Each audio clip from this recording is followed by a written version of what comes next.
excellent example here of an MG which turned up in Poland, curiously enough, only 5 kilometers from the former Nazi death camp at Treblinka.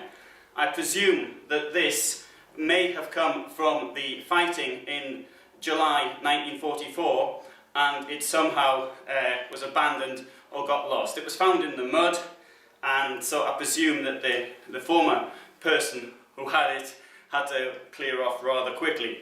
What we can see here, we've got this from the beginning, we have this pod here with spikes in to fit into the ground, very heavy metal to keep it straight. Obviously you wouldn't want to film it, to shoot it in this position because it is quite heavy, and this is without any ammunition. The ammunition went in this part here, so you'd pull this back, push the ammunition down, close the hatch, which still works, but as I'm standing up it's quite difficult to do.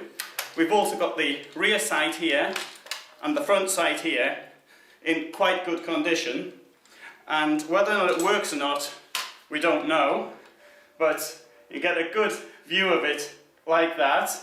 And obviously the firing position is prone.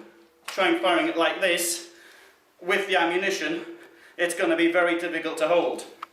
In the film To Hell and Back, Audie Murphy fires a similar weapon. It isn't this one, of course, but he fires one holding it up like this. Well, he must be pretty strong, as must Rambo in 1985, Rambo 2, for holding something also very similar with one hand.